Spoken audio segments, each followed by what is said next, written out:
So I've seen a few different posts on Instagram about autistic people with low support needs getting accommodations at work and asking whether that's taking away from autistic people with high support needs, and maybe employers won't have space for everyone, and maybe high support need autistic people won't be employed and only the low support needs people will be.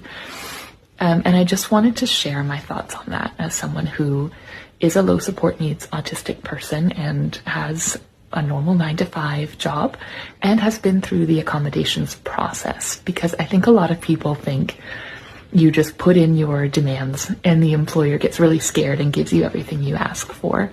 But the accommodations process is grueling and generally unsatisfying. And so the first problem with this idea that autistic people are taking accommodations and that they're taking resources away is that we actually typically don't get what we ask for.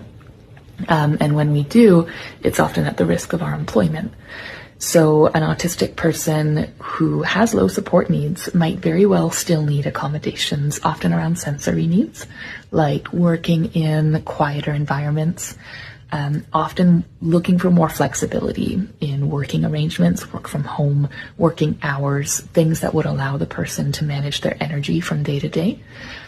And then there's things like being allowed to wear ear defenders, work with different tools. Some people might request an AI note taker or an automated transcript tool for meetings to provide written follow-ups and action items. So it's those types of things that end up being the subject of communications or accommodations requests.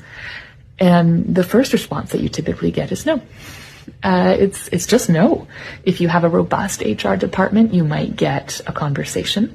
You would still need to go to your doctor typically to show your medical need for those accommodations. It's pretty challenging.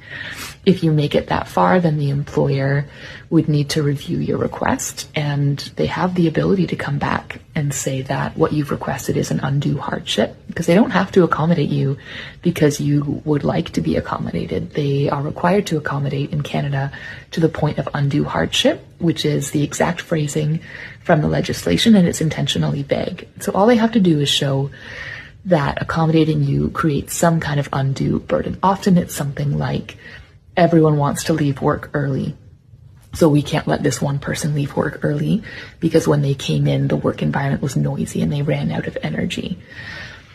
So the accommodations process is really complicated in that way, and the employer has the ability to come back and say, we are